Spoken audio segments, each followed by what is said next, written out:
You're listening to The South Stands, a Buckeye football podcast by Ohio State fans for Ohio State fans on Apple Podcasts, YouTube, Spotify, and SoundCloud. Welcome back to The South Stands, a Buckeye football podcast by Ohio State fans for Ohio State fans from the West Coast. I'm your host, Zach Moore. Today is Thursday, September 8th, and I'm very happy to be joined once again by fellow South Stands contributor Paige Van Horn from Denver. PVH, how's it going, my friend? It's going well, buddy. Thursday, soon to be Friday. Had a cameo stop by from Mr. Michael Corcoran today, so it's been an interesting afternoon. Mikey. All right. We are also joined by fellow contributor Chad Plummer. You just heard his voice from Cleveland. CP, what's the word from the 216? What's up? 216 is all right, man. It's kind of like getting that little fall in the air kind of thing. Oh, yeah. It's all good, yeah. I love it. I love it. Day. Just got home, poured myself a nice, I'd say 4.5 finger Tito's, and I'm talking to you boys now. All right. Now turned upside down. All right, my friend. That's like a slow Monday night for you guys, right? 4 fingers. All right. Everyone is lubricated and ready to go. So, of course, we are here to have a second look at number 3, Ohio State's 21-10 win over number 8, Notre Dame, in the Horseshoe last Saturday night. Those are their updated rankings in this week's AP poll, by the way. We'll also spend a little time looking back at our predictions for that game and what each of us got right and what we got wrong. I'm afraid there's probably a lot more in the latter category than in the former. Finally, we'll spend a few minutes talking about the Buckeyes' next opponent, the Arkansas State Red Wolves of the Sun Belt Conference, who visit the Shoe this Saturday at noon Eastern. So as both of you know, I was at the game last Saturday, and I remember looking up at the scoreboard with about 6 minutes to play in the third quarter, and it's 10-7 Notre Dame. The Irish have the ball. Ohio State had just missed a field goal at the end of the first half that would have tied it at 10. They opened the third quarter with a 3-and-out, followed by a second drive that stalls at their own 38. And I'm thinking, this game is going exactly how Marcus Freeman drew it up. Ohio State's going to do it again. They're going to lay another egg against a marquee non-conference opponent in the Shoe. I mean, I couldn't believe what I was watching. Thankfully, Ohio State ends up pulling it out of the fire. But PVH, I want to start with you. And before you share your observations, what were you thinking at that stage of the game, late third quarter, Ohio State trailing 10-7? When you said that, it kind of flashed back to, I really wasn't nervous, right? Like, I think the Oregon game, there was way more, like the freakometer was at about 8 at halftime. For Notre Dame, I never really felt that way. I definitely, you always say, hey, look, second half, you're going to get the ball, make a statement, go down, score a touchdown.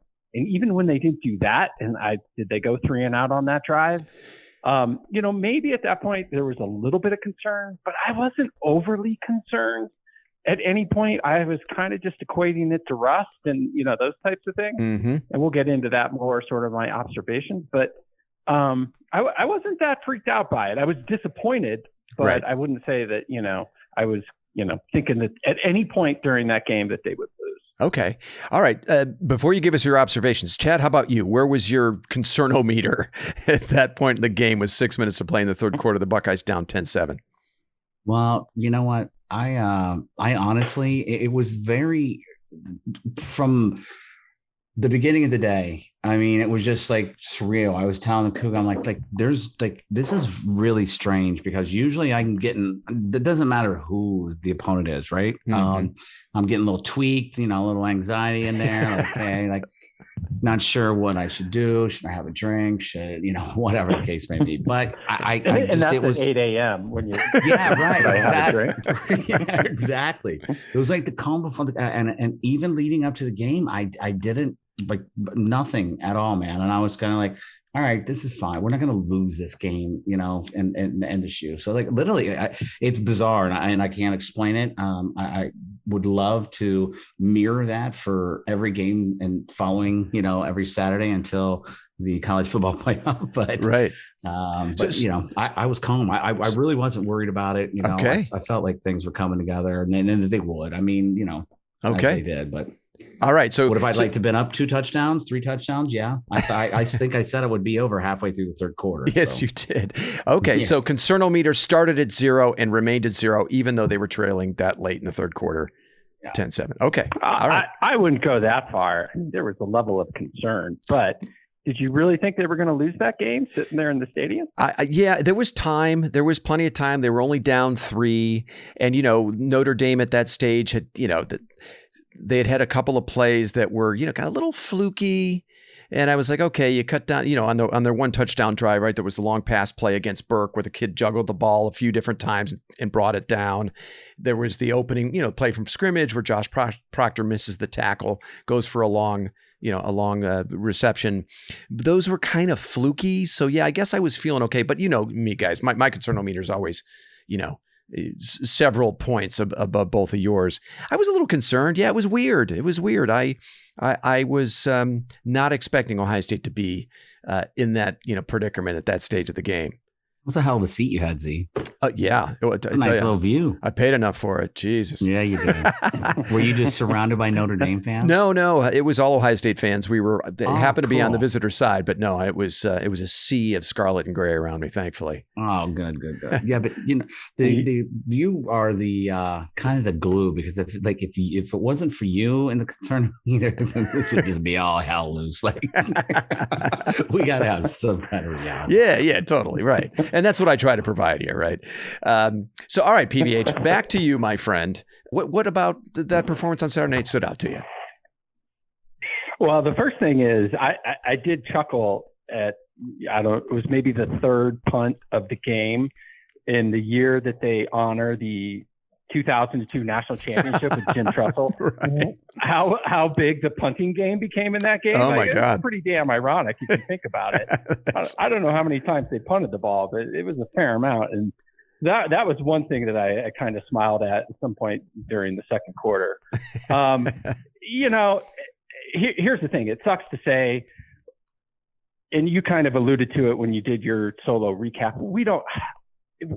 I don't know what to make of that game, because at the end of the day, we really don't know how good Notre Dame's going to turn out to be. If they, lay some eggs and drop 3 games, then, we're going to look back on this and say, yeah, maybe we're not as good as we thought we were. But until the season plays out, I mean, it's really hard to tell. I mean, it seemed to me their defense is legit, right? For sure, they got some players, but very limited on offense, which is, I think, one thing that you pointed out that we might have gotten right.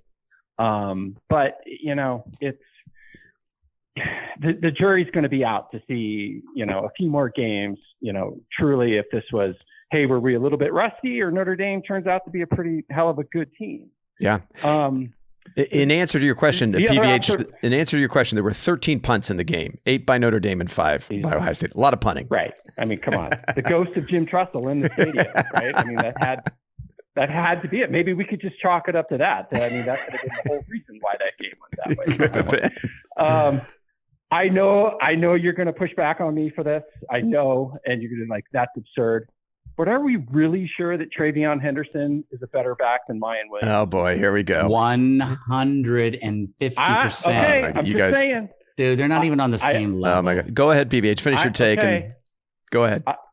I'm just saying, and I think I recall last year saying, are we really sure that Jackson Smith-Njigba is not better than Olave and Wilson? That's absurd. Yeah, well, that was a good take. I'm going to disagree with you on this one, but please go ahead, finish. Okay, so I'm not 100% saying that, but my God, that guy runs with just reckless abandon, and I know that Travion has this breakaway capabilities, but it doesn't happen that often. And it has nothing to do against Chad, Boy, Trey, but I'm just saying Williams is a beast, and he's going to get a lion's share of the carries going forward. That's my prediction. Wow. Okay. The other thing is, I think we all definitely need to step back and sort of recognize how just awesome Olave and Wilson were. Oh yeah. I get that certain points they were probably dropping 9 guys back, and it was probably more difficult for them to get open. One thing that, I definitely got wrong, I think most people got wrong, is like, well, hell, we've got Harrison and Ibuka, and we're just going to reload at that position. And those guys are going to be good. But my God, how great were Wilson and Olave? And I think, not having them on the field, we definitely felt it in that game. Yeah. You also have to give credit for Notre Dame and the scheme that they played, and they probably took, part of that away from Day. Mm-hmm. And that sort of leads into my last observation.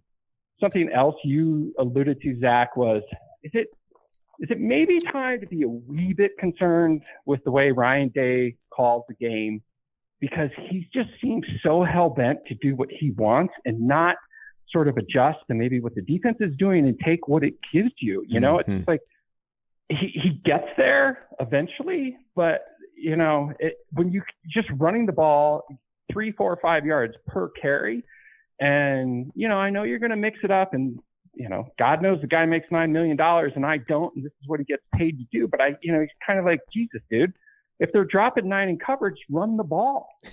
And so, you kind of talked about it a little bit, right? He's still kind of young in this capacity to completely call a game, but I think it's a fair point to sort of say, dude, just take what the defense gives you. And, if they're going to drop 9 in coverage, run the goddamn ball. I mean, in my estimation, this is the third time since 2020 that we've seen Ryan Day kind of fall into this trap. He forces the issue throwing the ball when it's just not there. The first time was the 2020 Big Ten title game against Northwestern. And Northwestern, they basically had the same game plan as Notre Dame in this game, dropping 8 guys in coverage. And the running game was there from the beginning. Most especially in that game. And then we remember the record-setting performance that Trey Sermon had in that game. Last year's Nebraska game, another example of that. Day was bound and determined to force the issue throwing the ball, almost to his detriment. It almost cost Ohio State the game. I don't think there was as much room to run in that game as there was in the Big Ten title game, but I thought the running game was there. And I remember specifically talking about that in our post-game pod. And now this game against Notre Dame. Look, as I said in the recap pod, Day he likes to be aggressive in the passing game. That is his calling card. But I'm with you, PVH. I wish he would have come around to the run game much sooner than he did. Ohio State was fortunate that he didn't wait much longer because it was getting kind of late. CP, how about you? Yeah. What did you see from that performance that really stood out to you? Well, first of all, as much as I love my boy Vacation, I've got to just say a couple things here. Now, trust me, I'm a big fan of Mayan. Okay, the meatball. I know he doesn't like that anymore. The dude is a full-on, he's a man. He's a horse. Like, the kid can run the ball. He just it doesn't matter what's in front of him. He's going to run you over. All right. Now, Trayvon, dude, that guy he's a future, like, he'll be going the top 15 draft picks after next year. And most running backs aren't going. He doesn't. I'll bet you $100 he doesn't. All right. Okay. All right. Let's document that. You guys are both on record right now. $100. He's not. You got it. Let's go. First round top 15 for 100. First round top 20. Let's do that. So 20? No, I'll stick with 15, man. No, he's gonna no, 15. Let's go. $100. All right, I'll split you the difference. 17 for 100. So he's got one more year after this, so it'd be the 2024 draft. Yeah. Right. No way. I wouldn't make that bet this year, obviously, but like they're totally different. Like they're on another level. Trayvon, you're gonna say that like after one game, and then like the comment that you made, back me up here, that like he rarely does that. His breakaway speed, like I don't know how many runs last year that he had that were just fantastic. Like, breaking a tackle and then leaving people behind. I don't understand like why you would say that. I'm not saying he's not a good back. I'm just not convinced that he's head and shoulders better than Williams. All right. Well, okay. I got you. I'm not saying, I'm not holding you. Like, I know you're like, but I'm like, I think there's like, you know what? Hey, it's a great thing to have, but when it comes down to the Big Ten schedule, Trayvon will be the man. Okay. So, and there's a thing like the comment you made about Olave and Wilson missing. Now, I don't agree with that either. Those guys are, Harrison and Buckeye, they're just as good if not better, by the time they end their Ohio State career than both of those guys. And what is happening, and you alluded to it earlier about they're dropping 9 back, of course. And you know what? And I don't want to like disagree with you about like Day maybe like needing to tweak up like the call, game calling at certain points. But you know what? I mean, I think he wanted to like, I don't think he's going to like show everything right out of the gate, man. This offense is insane. And I'm going to like throw a little bit more on the offensive line than anything else. And they, the second half, they start playing a little bit better. That first half, that offensive line, what were they doing? Like they weren't really blocking that well.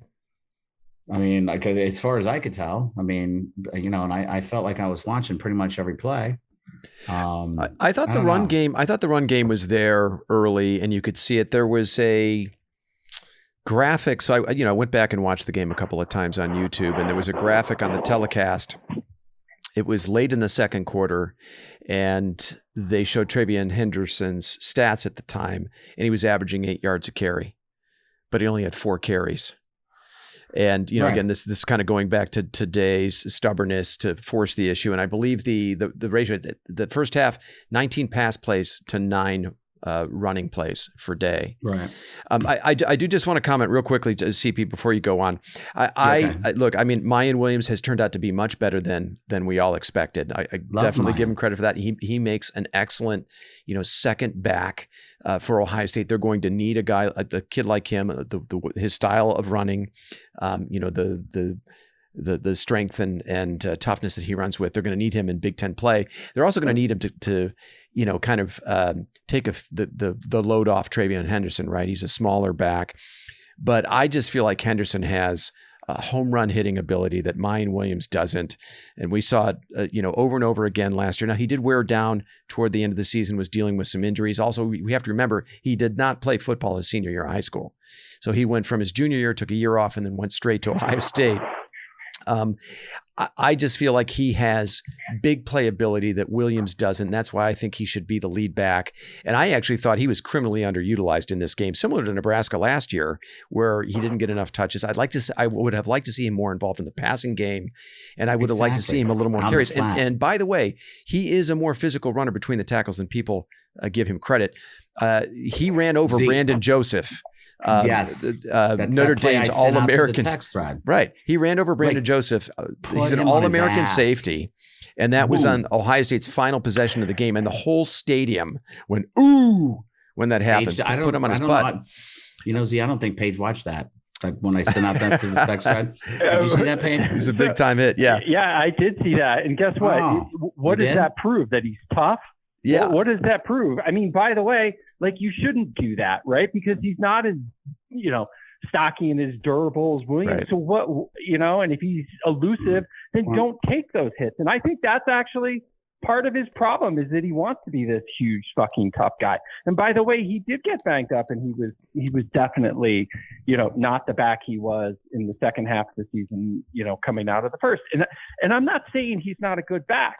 I'm not saying that at all. I mean, it's great that we have 2. Mm-hmm. But so what if you put a guy on his ass? Does it get you an extra 6 points on the scoreboard? No. Well, but isn't that what people love about Mayan Williams? If that's not your game. But that's what people love about Mayan Williams, though, is that he's a physical runner. And Travion Henderson. Right. So let Williams do that and let Trey just go down. I'd rather see him slide, for Christ's sake. Well, what good does it do to just try and pulverize a guy when that's not your body type and really shouldn't be your running style? Yeah. And I don't think he runs like that all the time, but he is a physical runner that can run over dudes if needed. And he can run between the tackles if needed. And you're going to have to do that in Big Ten play for sure. I'm not ready to go there with you, PVH. I mean, if Mayan Williams is going to establish himself as the better back, I need to see 2 or 3 more, games of this. And by the way, if you look at the final stat lines, Travion Henderson, 15 carries, 91 yards. Mayan, 14 carries, 84 yards. So people that want Mayan Williams to have more carries, I mean, they basically split. It was basically an even split.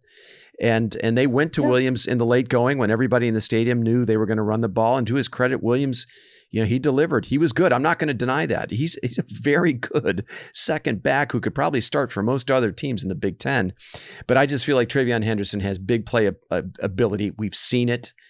before. We saw it last year many times. We saw it against Purdue late in the season.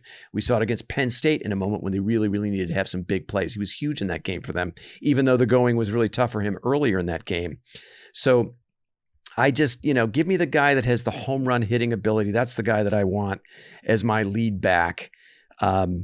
But I understand. Look, Mayan Williams appeals to a lot of Ohio State fans, right? He wakes up the echoes of the Carlos Hydes and the Pete Johnsons, right? Ohio State fans love physical runners. I totally get it. It's not even up for debate. We spent way too much time on this.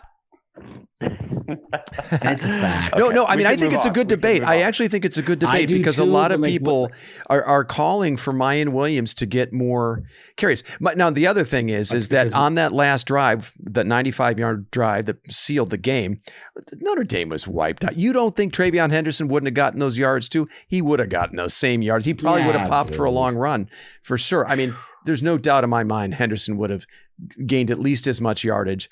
I think he could have even broke one of those for a long run. But credit to Williams. I don't want to discredit Williams. All right. Every day would be Christmas. He wasn't in the game. They had the other guy in the game. He started that drive. Right. He started the drive and Williams finished it. And he didn't finish it. Yeah, he didn't. And again, I'm not saying Trey's not a great back, and I'm not saying he shouldn't be the starter. He is going to be the starter. He does have breakaway speed. But I also don't think – that Mayan Williams – gets hit and he goes for another 5 yards almost every goddamn time he gets the ball. So, had Evan Pryor not gotten hurt, I don't think Mayan didn't be in the game that much, to be honest with you. Okay. Well, now we can play the I'm just saying, game on your own I love time, Mayan, dude. He's a great back. But you know what? Okay. He's not going to take us to the promised land. So we'll see. We'll have to come up with a creative bet, although – but it is a great problem for us to have. I agree. It is a wonderful problem for us to have. Yeah. So if you start, I'm just looking at that final drive, the one, well, not the final drive, but the 95-yard drive. So Henderson started the drive and he started with a run of 5 yards, of 7 yards, and then 3. And then he was subbed out with Mayan Williams. Williams went 4-11. He also had that great catch on the sidelines too. So look, I don't want to discredit Williams while I'm also making my pitch for Henderson because he was really great on that drive. I'm just not ready to go there quite yet with 100% agree. Yeah. I'm love Williams as well, and I have nothing but praise for the guy. All right. And the other thing, Zach, you're totally right. Use him like Etienne, right? Yeah. Take him out of the backfield. Like if he's not catching the ball up at least 3 or 4 times a game, then Dave's not calling a smart game. I agree. I agree. Got to be there almost every single time. That's a great call out as well. Yeah, totally. Before I kick it back to you, Chad. Yeah, that was one thing that I had mentioned on Twitter that I would like to see Henderson used in the passing game in much the same way that Travis Etienne was used in the passing game at Clemson, because I think he has that kind of ability. If we remember his very first touchdown as a Buckeye against Minnesota last year, right? He caught that little flare out and just outran everyone to the end zone. So, and especially if, we don't know how long this JSN injury is going to linger. We don't know, what's going to happen at receiver yet. Maybe it's going to take a little time for Igbuka and Harrison to mature into these elite receivers that we think they're going to be. And if that's the case, why not use Henderson in the pass game? He's the only other guy right now with proven big play ability, outside of JSN. Anyway, so I'm going to kick this back to you, Chad. Go ahead. What else did you see out of that game that stood out? Well, and all right. So I just want to make this well known, he's my boy, this was a little bit of bullshit from last year, kind of just fucking around a little bit, but CJ's my boy, but I don't know if he was that sharp either. There were some passes he missed in that game. He was missing passes early for sure. Yes, he did. And, but that's fine. It's first game in the shoe, man. You've got, that was a star-studded sideline. You got LeBron, you got every big Buckeye player that ever played there. But how amazing was that for real? How many people came back for that game? Oh yeah. It was unbelievable to see all those people on the sidelines. Did you guys see the TV ratings for that game? 10.5 million people. It was 10.5 million viewers. That's 3 million more than the next game. I think it was LSU, Florida State, right? Right. They had 7. Just over 7. Wow. Isn't that crazy? So can we talk about that for a second? Sure. Because Like, Of course.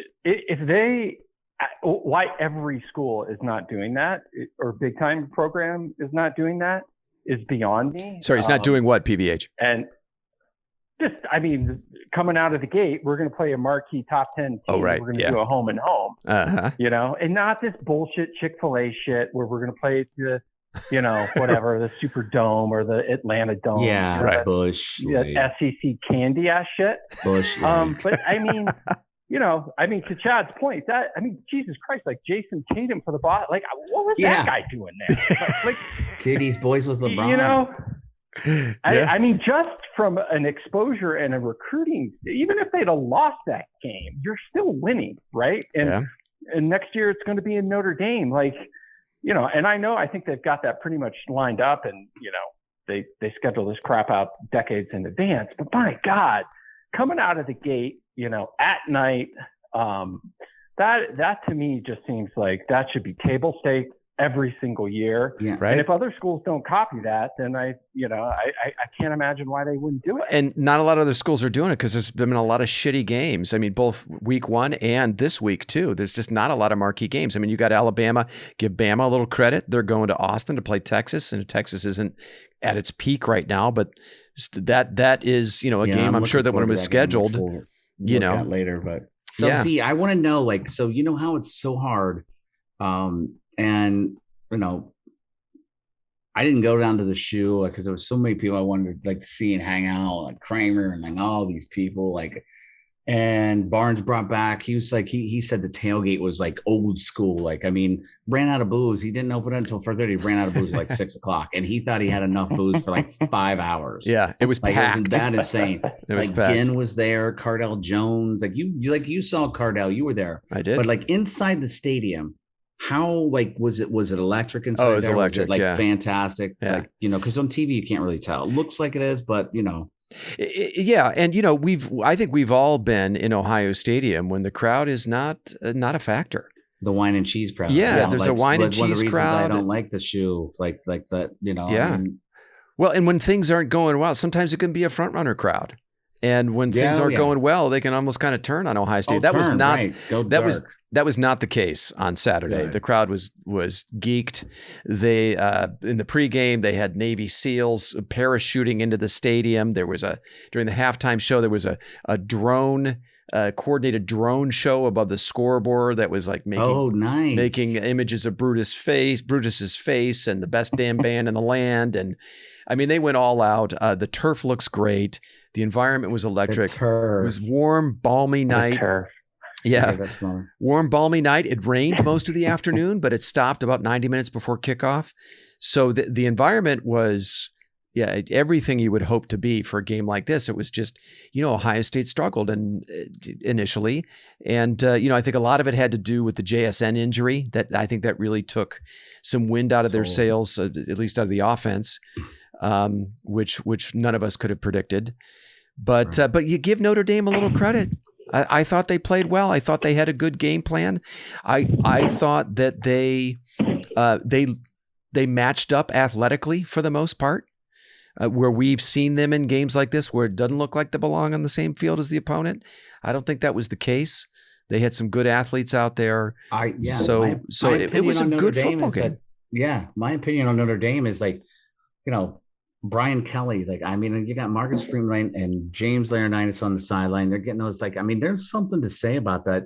Getting those kids fired up, coming in that place right there. But I feel like they have some athletes on that team, and I feel like they might be better in 2 years now than any team that Kelly had in the last 5 years. Perhaps. I don't know much about their program. I mean, I just know what my eyes told me, and I thought they came in with a good game plan and took advantage. Quite frankly, let's be honest, they took advantage of some key absences for Ohio State, namely JSN as well as Julian Fleming.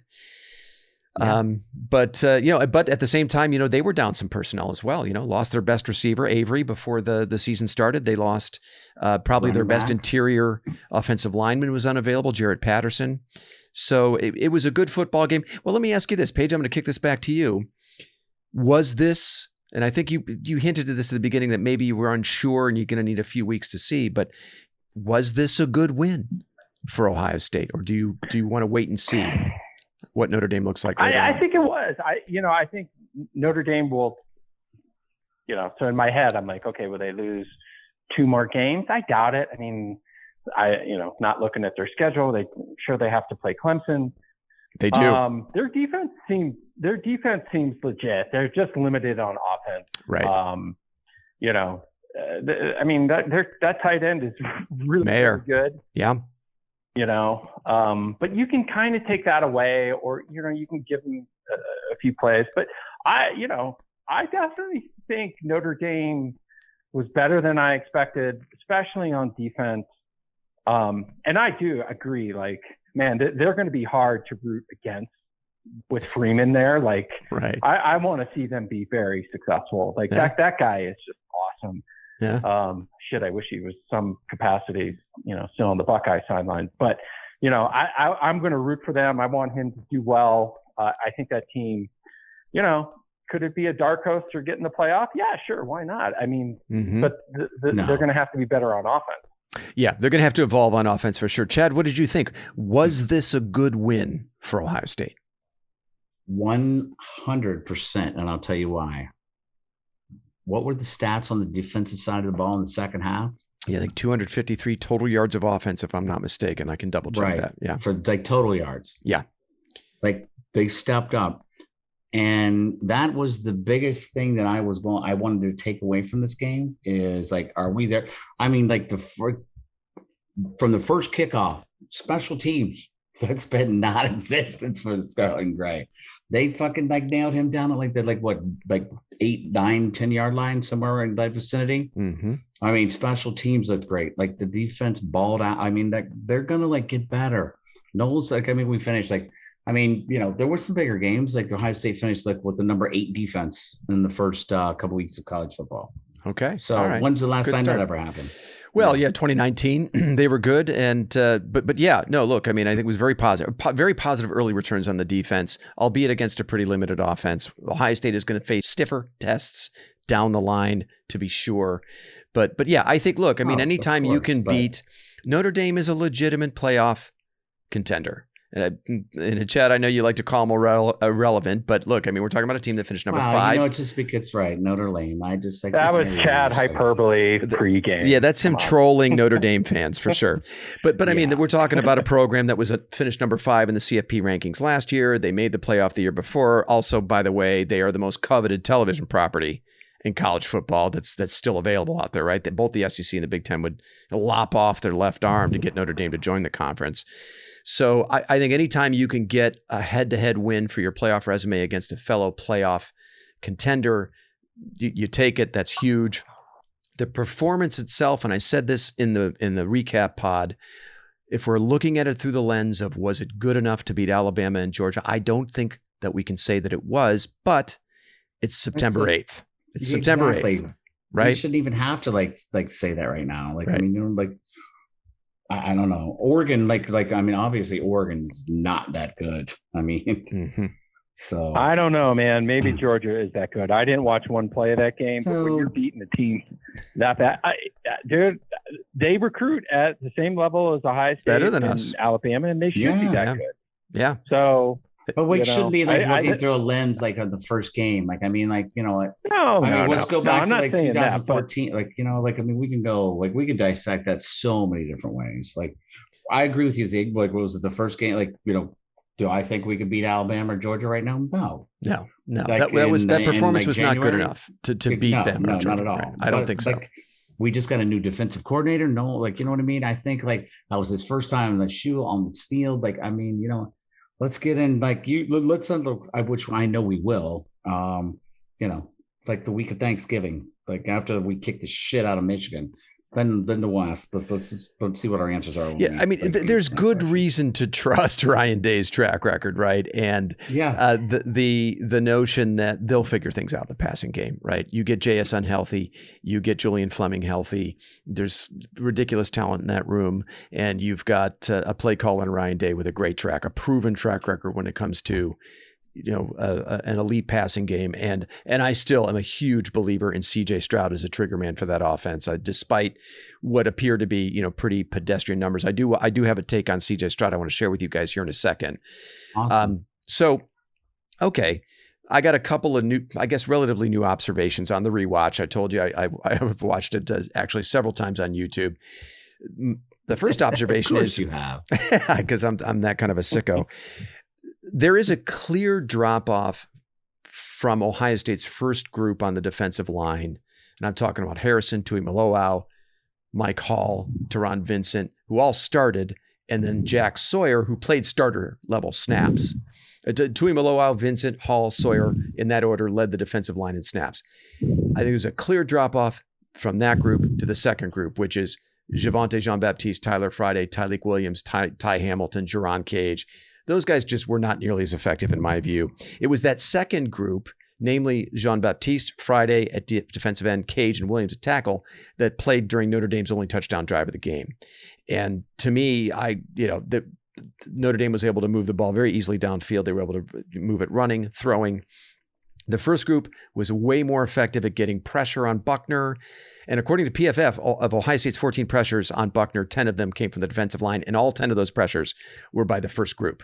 No one from the second group had a quarterback pressure. And then I thought the first group was much better against the run. So that leads me to my question, which is, and this is just rhetorical, we know that Larry Johnson likes to rotate a lot of players on the defensive line.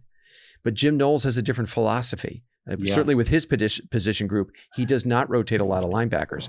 We did not see a lot of rotation in the secondary. And Will Knowles is the head coach of the defense. Will he allow Larry Johnson to rotate like he likes to do along the defensive line when you have a clear group, a first group that is clearly better than the second? So that's one observation. And then the second is on CJ Stroud. And, Chad, you made mention of kind of what was, a pedestrian night by his standards. I didn't really talk about Stroud in the recap pod, and that was a pretty big oversight on my part. But, I was actually miserably hungover when I did. I mean, it was just a miracle that I did that recap pod. I've not had that much. I've not had that much beer to drink in several years. I mean, oh my God, I hit 2 different tailgates. Did you make it out after the game? No. I only to get something to eat because I couldn't get anything. The concession lines were so ridiculous that I wasn't really able to get anything to eat. Oh, by the way, I walked all over campus, getting to and from all the tailgates I went to, 20 miles. According to my iPhone, Holy 20 shit. miles covered. Oh God! So anyway, I digress. I digress. No, these are good side anecdotes. Yes, did you have to walk home, stumble home? Or I did. Yeah. So I met up at Barnes's tailgate, which was right at the Varsity Club, right by the Varsity Club. The second tailgate that I went to with some old high school friends was way up Lane Avenue off of Jesse Owens Boulevard near the baseball stadium, and that was a 35 to 40 minute walk just getting there and then back to the stadium. I also ran 5 miles earlier that morning, and then I did walk all the way home from the game after the game to the Short North, which is where my Airbnb was. So, drank a lot of beer. However, I got my steps in, boys. I burned a lot of active calories. So, yeah, man. Right. An unconventional biathlon you did there. Drinking beer and that many steps. That's pretty impressive. No rickshaws in sight. They go up to the baseball field. So back to Stroud. Those scooters, those Lime scooters. You couldn't find one of those? Oh, they were all over the place. The streets were littered with those things. It was so annoying. So back to Stroud, though. Look, I mean, and we talked about this earlier. Notre Dame played with 2 high safeties. They dropped 8 in coverage most of the night. They were, bound and determined to take away the big play from Stroud. So they came in when I thought it was with a pretty good plan. And then, Stroud was down 2 starters at receiver, including one of the top 10 players in all college football in Smith and Jigba. Right after the first quarter injury to Smith and Jigba, I know he tried to play through it. Clearly wasn't himself. I think he left the game after the first drive of the third quarter. So what did that leave Stroud? I mean, 2 very talented but extremely green receivers in Harrison Jr. and Igbuka. Think about this, boys. For Harrison, it was only his second career start. And for Igbuka, it was his first career start. That's my And then after those 2, right.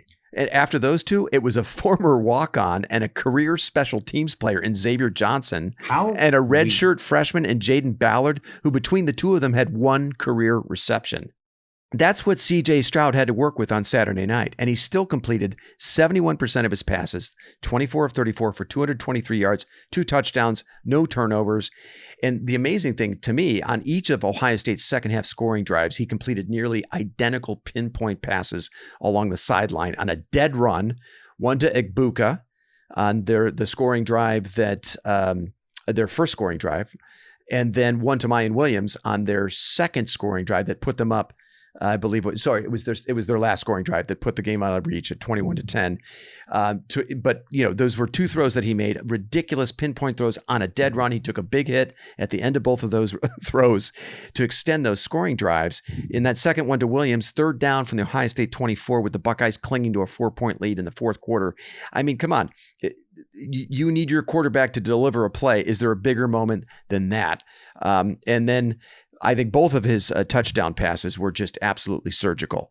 I had a perfect sight line from my seat of the touchdown throw to Egbuka. I mean, Notre Dame had a safety over the top and a corner in tight coverage.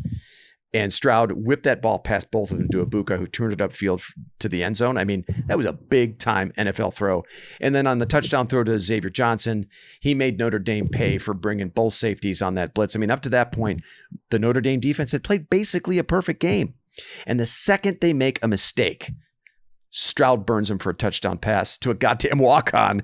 So, I mean, all things considered, I thought Stroud was pretty good. It was just a weird night, a weird game for Ohio State. And, no one's going to give him any credit for that because the last time we saw him play, he was throwing for a bajillion yards in the Rose Bowl. But I was impressed with Stroud all in all. Like, things weren't going well for him early. And that to me is the measure of a champion, when you can kind of tough through when things aren't going well. I don't know who's breathing on their mic really heavy. I think that's UCP, but I can hear you. You sound like Darth Vader. That's vacation. Mine's been on mute the entire time. Someone's breathing like Darth Vader on there. Just a heads up there. So those mouth breather in Denver. Yeah. Well, it's because you had the goddamn Zoom all fucked up. I had to get on my phone. That's true. Okay. So it's my fault. Okay. Yes. All right. I can't believe you're forced out of the gate to blame me on that shit, though. I was thinking the same thing, but I'm like, I'm sorry, CP. Well, just say so. I don't know. I'm sitting here just trying to listen on my goddamn cocksuckers. Like, there's a fucking grizzly bear over in the fucking corner. I'm like, what the fuck is this thing? Don't move. One last thing I'll say. One last thing. I thought the offensive line was actually pretty good, especially in the fourth quarter on that 95-yard drive when everybody in the stadium knew Ohio State was running the ball. We bitched about last year when Ohio State needed to get tough yards and everybody knew they were going to run it. They couldn't get it. That possession against Michigan to start the third quarter, perfect example. Well, with a game on the line on that final drive, 95-yard drive, I thought the offensive line really, really delivered. I also thought it was notable that Notre Dame's star edge rusher, Isaiah Foskey, complete non-factor in that game. He finished with 11 sacks last year. He was Notre Dame's highest graded defender in 2021. He finished the game with 1 quarterback pressure. Boys, the left side of that offensive line with Paris Johnson Jr. and Donovan Jackson, I mean, that's about as talented as you can get. I'm really hopeful Ryan Day just like, dude, run behind those dudes 30 to 35 times a game. Okay, I'm done. Those are my new observations based on the rewatch. Paige, I want to kick this back to you. Any other observations you want to share with our listeners about Saturday night? That touchdown to Egbuka reminded me of when Steph Curry shoots the ball from half court, because when he threw that ball, I thought it was picked. You were like, if that ball is 1 yard behind where he put it, it's a pick six. Right. There was 2 guys right there that were in perfect position. Like, the fact that he even had the balls to throw that, huge, and the way that he did was astounding. And then the one to Williams, nobody, I don't fucking care who you are, nobody rolls out to their right with that much in a full sprint and throws the ball back behind their body and put it where he put it, and Williams caught that ball. Those are 2 of, honestly, the most astounding passes I have. Shit. Yeah. Ohio State quarterback maybe is ever. They were insane throws. Yeah. Did he miss some throws? Yeah, he totally did. But, to your point, 71%, I didn't realize it was that high. I was pretty surprised when I saw that, or you pointed that out. But man, he makes some throws that are literally jaw dropping. Yeah, he really does. Well, he did. He had 2 of those throws that you just described, the one to Williams and then earlier in the game. So, yeah, amazing. How about you, CP? Any other observations you want to share about the Notre Dame game? You know what? Honestly, like I'm all good. Like, you know what? I think somebody you're going to see on the defense, like as a permanent fixture, is going to be Lathan Ransom. He was good. Lathan Ransom was really good. There. Tommy Eichenberg, kids stepping up. I think that, you know, as we evolve, like, you know, we'll wax Arkansas State. I don't even know what the line is on that. We'll get to that in a second. We'll get to that in a second, CP. I feel good. Good. All right. So let's do this. Let's talk about what we got right in our prediction pod and what we got wrong. We don't have to go over everything. I'll get us started. Where I was right, Emeka Egbuka. He played all 71 offensive snaps. He finished with 9 catches on 11 targets for 90 yards and a 31-yard touchdown catch. He also returned punts and kickoffs. And I thought that was a real nice debut in a first career start as a Buckeye. I mean, Ryan Day, that coaching staff, he has their ultimate trust when you're playing all 71 offensive snaps and returning punts and kickoffs. The moment was not too big for Egbuka on Saturday night, and I think he's only going to get better. Where I was wrong, Josh Proctor, and I don't think I've been any more wrong on any one thing in my entire life as a Buckeye fan than I was about Josh Proctor in this game. As you guys know, I was talking him up in the preview pod. I was expecting big things out of Proctor, not only against Notre Dame, but this season. I really thought Noles' defense was tailor-made for him, safety-driven defense. And then, first play from scrimmage, Proctor misses should have been a routine tackle on Lorenzo Styles Jr. And the play that should have only gone for 10 yards goes for 54. It sets up Notre Dame's first points of the game. Proctor would be immediately yanked from the game in favor of Lathan Ransom. Yeah, yep. Immediately yanked in favor of Ransom, who played great. To your point, Chad, Ransom was great. Proctor ended up with only 5 snaps against the Irish, and he probably lost his starting job as the Bandit. That's the name of the position he plays, the Bandit to Ransom. So, and actually, Ryan Day said on his radio show today that he expects Ransom to start, but it's ultimately Perry Eliano's call. So that's where I was right and where I was horribly wrong. PVH, I'm going to kick it back to you. Where were you right and wrong? Oh, to that, Sloaner and I were 300 points wrong, $300. I was wrong about everything. We got nothing right. We were all way off on the score. I mean, I was way off on the score. I was way off on the way it would go down. I was way off on my bets, but that was pretty much Sloaner's fault. I think maybe the only thing I had mildly right was Eichenberger. I was just kind of in Eichenberg. Yeah, Eichenberg. There's no at the end of that, by the way. Eichenberg. Okay, Krakenberg, Eichenberg, whatever. Same guy. He played a good game. He was great. That, I had nothing right. But back to did you happen to read that article on 11 Warriors about Proctor? I missed it now. It was kind of interesting. They did a whole, transfer portal story about it. Yeah. And, they definitely pulled him out, but it was all about, hey, it was just, a moment in time. You're going to play a big role on this team. Mm-hmm. So I wouldn't be too hard on yourself, Zach, about Proctor. He definitely goes for the kill, right? And when he whiffs, it can be very costly, but he likes to bring the wood. And I think they try and, they don't want to completely take that out of his game, but they somehow need to figure out how to control it. Right. But it doesn't seem to, it's all or nothing for that guy. He's way too boom or bust. You can't be boom or bust as a safety. Exactly. You're the last line of defense. I mean, you have to be really, quite frankly, the way Lathan Ransom played. I mean, those big hits are awesome and oohs and ahs and everybody loves it. But look, I'd rather you just make the tackle, bring the guy to the ground, and Ransom was way more effective at that. And look, I know Eliano said, well, I just wanted to call. What are the coaches going to say? Of course, they're not going to say, well, he's benched for the rest of the season. I thought it was a really bad sign that he got such a quick hook and he only had 5 snaps total in that game. I worry, as you guys know, I'm his biggest fan, so I'm not trying to disparage him at all. But I thought that was a really bad sign for him. And also considering, look, Eliano didn't recruit him. Noles didn't recruit him. Those guys don't owe him anything. And so it's a really bad sign for Proctor. I hope you're right, PVH. I'd love to see him play a role, but man, he can't be that boomer bust. You got to make that tackle. That's a 10-yard gain. You can't give at the same time, how about the brass balls on Noles sending a corner blitz? on the opening play. Yeah, no shit. As his very first play from the defensive coordinator at Ohio State. I mean, man, pretty ballsy call. CP, how about you? What did you get right? What did you get wrong? You know what? I didn't really get shit right. 58-17. Obviously, that was way wrong. Two wrongs don't make a way, but it's all good. Like, you know what? That's why, like, it's so fun, Z, having you being pretty much like, you know, right most of the time. Well, he's like our internal governor. Well, no, so CP, I will give you credit. Your player to watch was Tommy Eichenberg on defense, and he might have been the player of the game. I think Mike Hall was probably the defensive player of the game. I think that's the team award that he won. But Tommy Eichenberg, 2 sacks, 3 tackles for loss. And I thought he was great, man. Ask a question.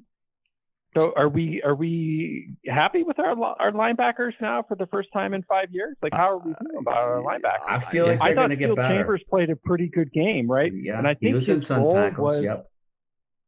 His role was to just bird dog whatever their quarterback was, right? Because he does have some skills running the ball, and I think that's, it's like, look, just you go where that guy goes. Mm-hmm. So I don't know, how do we? I'm feeling pretty good about our linebackers. I think definitely as good as I felt in the last 5 years. Well, I mean, I think the one thing they say about Knowles, and this was true at Oklahoma State, is the scheme elevates the talent. And that's why I was so excited about him coming to Ohio State, is that he's working with more talent. And if he can elevate the talent that we have, who knows? The sky could be the limit. I'm with you. I mean, look, this is Eichenberg follows up a Rose Bowl MVP performance with this performance. I'm looking at the PFF grades right now. Steele Chambers was their second highest graded defender against Notre Dame. Tommy Eichenberg was 4th. I tell you, I mean, in that game, 1 game sample size, I was happy with how they played. I think you got to credit Knowles for a good scheme, for coaching these guys up. By the way, Knowles' position group is the linebackers. So I am pleasantly surprised about Eichenberg. I was not sure. I told you guys in our Rose Bowl recap pod that we did back in January that I thought Eichenberg might have gotten the Brendan White treatment as the Rose Bowl MVP who would end up transferring out because a new coaching staff came in the following year. And that has not happened. I mean, Eichenberg earned Knowles' trust right out of the gates, and he was fantastic. He looked like what I would expect from an Ohio State linebacker, making plays at the line of scrimmage, behind the line of scrimmage, not 8-9 yards downfield, reading and reacting, making good reads, looking fast and explosive. I 1 game sample size, but I was really happy with what I saw. Yeah. How about you, CP? I'd like to say one other thing about, like, he didn't get all the stats, but like Jack Sawyer, like you watched the game multiple, he was a disruptor. Right. Like he might not have gotten the stats for the tackles or that, but like a lot of the plays that he made, being the disruptor were, he's not going to get all the stats padded for him, but he balled out in that game. So, I mean, I just wanted to mention that, but the whole Eichenberg thing. Yeah. This reminded me when Paige and I were in Oregon last year, like Paige and I got separated because it was just insane going in there. And like, I got to the fans, like, I was like, I'm Tommy Eichenberg's uncle. Like, I got to get in here. I was like the family, like I got to that gate. You're like, oh my God. Like, I'm like I flew from coming.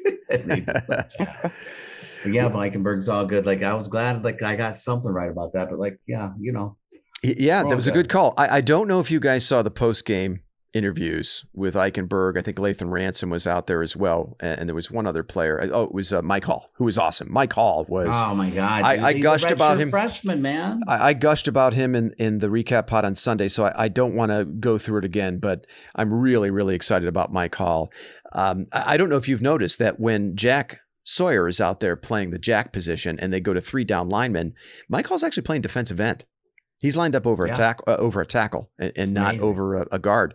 So really excited about him, but I already made my point about him. Don't want to belabor it, but well, listen, guys, why don't we turn our attention to Saturday's matchup against the Arkansas State Red Wolves. The game is a noon Eastern kick on Big Ten Network. The line is Ohio State minus 44.5.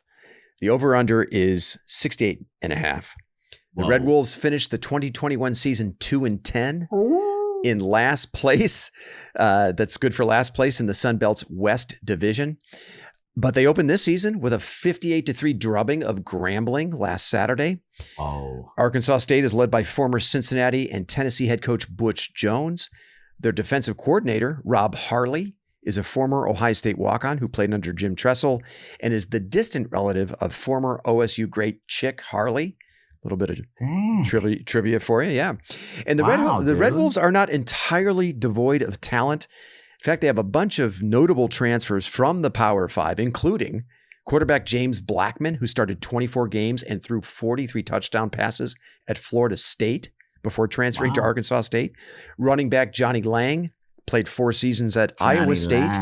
So Lang ran for 124 yards and 13 carries and a touchdown last week against Grambling. Not too shabby. Here's a name Ohio State fans are going to remember: Brian Snead, the former Ohio State running back who was dismissed from the program back in 2018 after sexual assault allegations. They have a wide receiver by the name of Champ Flemings, who played 4 seasons at Oregon State. Lastly, defensive end Kevon Bennett. He's the son of former Pro Bowl linebacker Cornelius Bennett, who played for all those great Bills teams back in the 80s. Bennett played 4 seasons at Tennessee before transferring to Arkansas State last season. He was a second-team All-Sun Belt selection. So that's probably way, way more than any of us wanted to know about Arkansas State. That's kind of that's kind of crazy though, man. Like Snead's going to be coming back into the shoe. That's going to be kind of cool for him. Yeah, you know? for sure. Cool. Probably going to be a long day for him, but yeah, Snead comes back. So look, I don't think we need to bother with any concernometer readouts here for this game. I think we can all safely say it's a 0 for this one, maybe even a negative readout. I don't know, man. Like, don't speak speak for yourself. I was going to go for about 3.5. Oh, okay, all right. I mean, we can do them if you want, but I'm assuming none of us have any major concerns about this game. So, Paige, I want to kick this over to you. What are you going to be looking for in this game? And why don't you, while you're at it, give me a score prediction?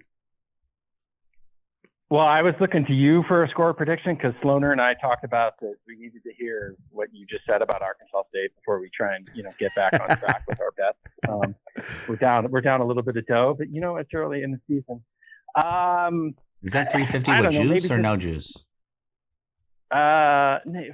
Too many dumb parlays, right? It never work. I get sucked in by the glory of trying to pick 3 things right when I can't even pick one thing right. But one day I'll learn. Dude, I seriously, like, I what's the line? 44? Yes, 44 and a half. I think the big thing is, does the offense get back on track?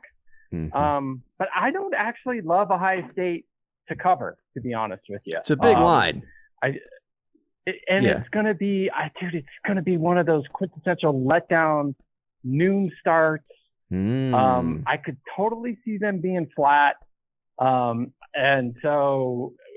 again, I'm always wrong. And so my gut tells me this might be closer than we think. I mean, I'm not concerned that they're going to lose the game, but if you put a gun to my head right now, I think it could be, they could be a little flat. And I think, this could be, some pedestrian, like 38-10 game, just a complete smaller game. I hope I'm wrong. I probably will be wrong, but once you follow up that with some heavy, deep breathing. Totally. Yeah. Why not? Okay. All right. Meditation. So is there anything that you want to see out of Ohio State in this game that's, what are you going to be looking for on the field from Ohio State? Just of the offense to, get it clicking a little bit better, right? Maybe, let's just see more what we expected to see against Notre Dame, the offense that we expected to see against Arkansas State, though. But again, what does that really mean? I do think Arkansas State has some weapons on offense. I read that, that guy from Florida State, he's Blackman. Yeah. Literally like a 6 years. Yeah. He's like his 6th year. So, yeah, they might be able to be a teeny bit formidable on offense. So let's just see a continuation of what the defense did and see if the offense can get back on track. I certainly hope I don't see, Smith and Jigba out there. Like, why in the world would you play that guy? Yeah. I mean, come on, play. You're playing for the long game here. So hopefully he's not out there.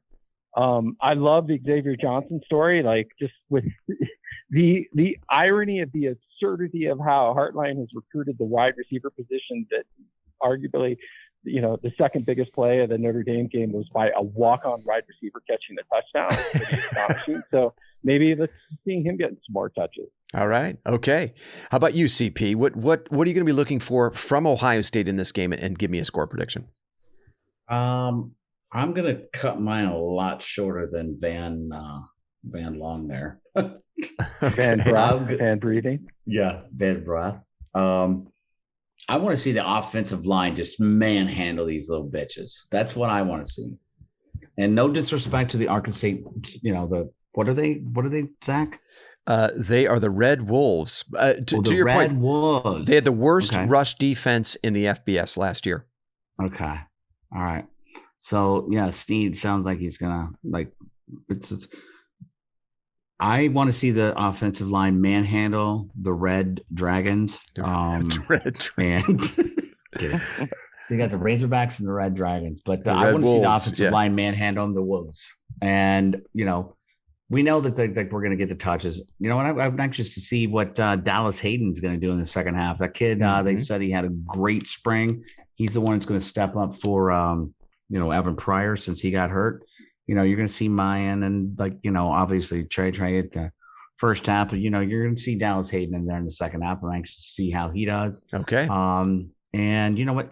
Ohio State, they cover 80% of the time over the last 5 years. I think it is. It's between 75 and 80%.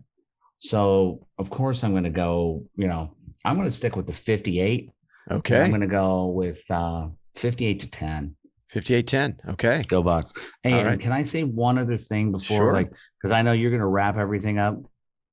Notre Dame still hasn't beaten the Buckeyes since 1936. I love it. Yeah. What are they on a 5-game losing streak? Right. We beat them twice in the 90s, 2 bowl games in the 2000s, and then in the aughts, and then 2015, and then this one. Yeah. So 5-game losing streak. I love it. 1936. My score prediction is Ohio State 63-10. I'd be stunned if Jackson Smith and Jigba plays. I'm with you, PBH. There's absolutely no reason for him to play in this game. And this game should be over by halftime. And to your point, PBH, unless there's a bit of a letdown, and I think we're going to learn a little something about this team. If there is or isn't a letdown, if there isn't a letdown, I think that's a good sign. Ohio State has some very interesting reserves who did not get much, if any, action against Notre Dame that I'm interested in, especially on defense. And I'm hoping to see we get a glimpse of CJ Hicks and Sonny Styles. I'd like to see a little bit of Chip Trainum, the Arizona State transfer who converted from running back to linebacker. It was Trainum who had the tackle on the opening kickoff against Notre Dame. Good call, Z. He flew down there and just blew up the kick returner. And then I'd like to see a little Jordan Hancock at cornerback, assuming he's healthy. I don't know if he is. I don't even think he dressed for the game last week. And J.K. Johnson as well. So those are some young players, some reserves that I'm hoping get time, and we see some flashes. You think Hicks will get some time, CJ? I'm hoping. We'll see. I mean, CJ Hicks, Sonny Styles. I'd love to see those kids. I'd like to see Reed Carrico. Carrico, sure. Yep. Yeah. Sorry, right. I said I was done. No. How about your boy Gee Scott Jr., Chad? Yeah. I seem to recall Gee Scott Jr., yeah. He's going to have a breakout season. He is.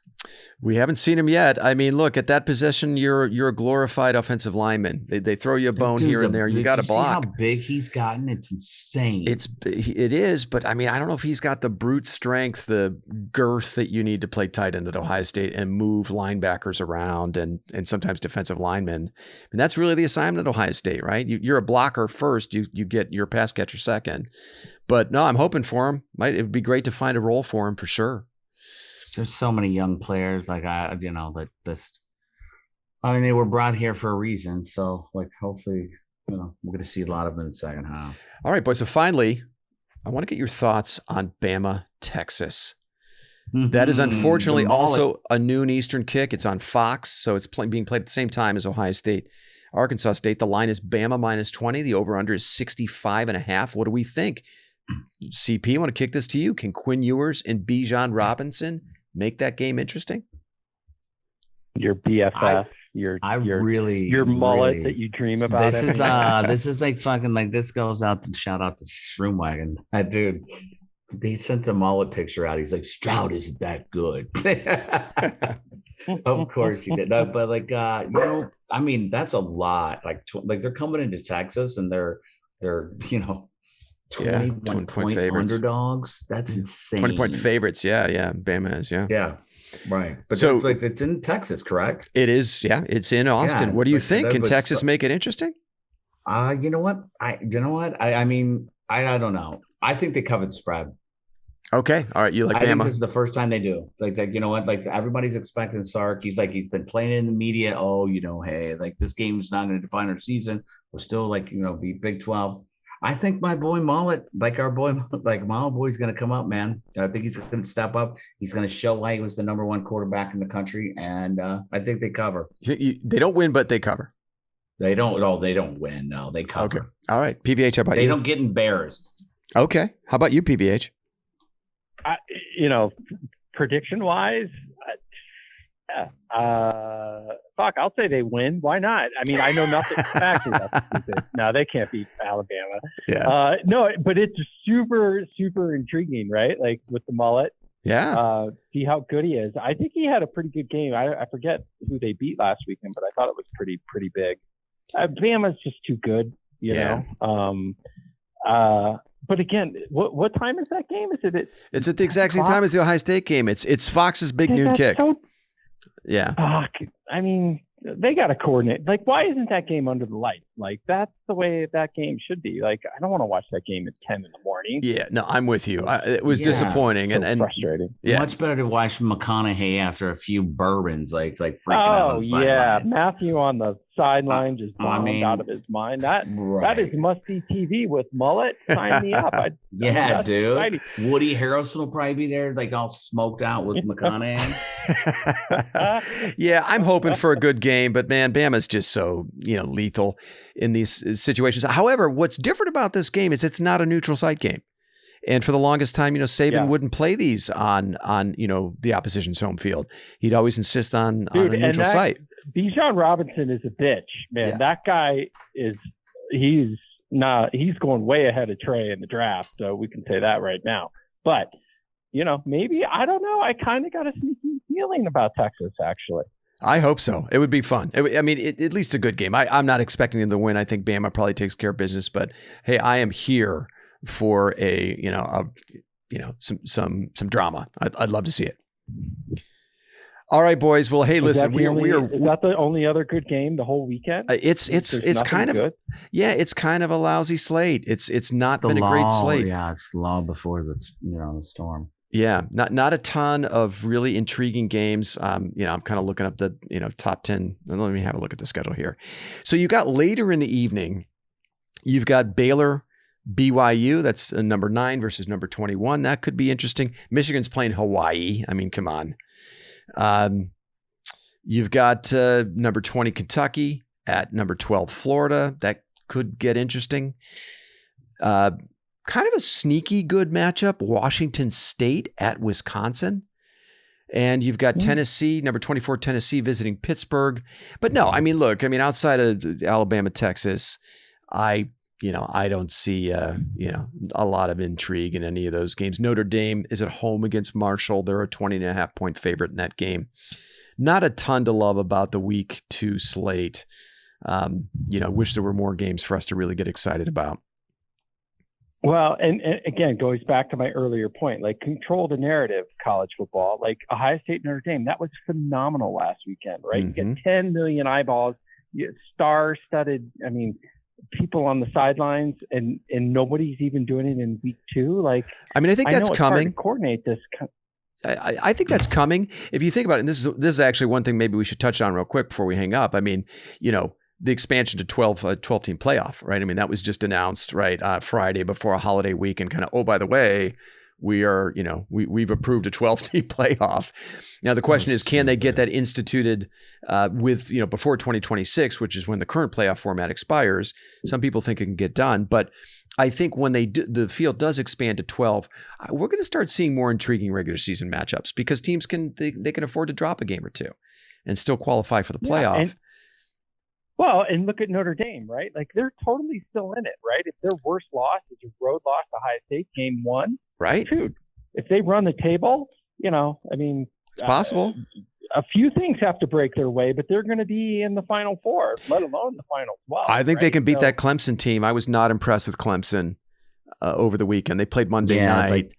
And they get Clemson in another quarterback situation on his hands. He's going to be benching DJ. He'll be I guess he has 4 games. I guess I just heard this. Like you get like the first 4 games, and then you still have your year left, so he could go into the transfer portal because that guy's going to take his place, and he's not that great. Yeah. I wasn't impressed. And Notre Dame gets that game at home. That's a game they can win.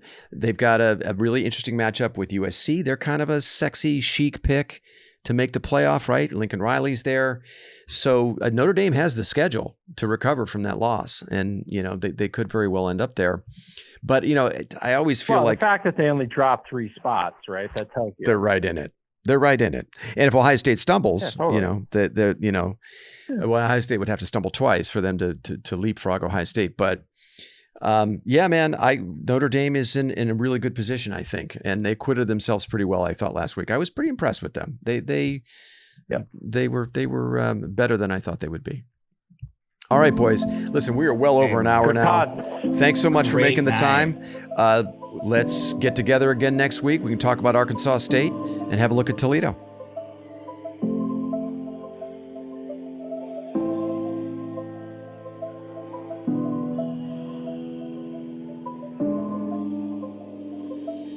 You've been listening to the South Stands, a Buckeye football podcast.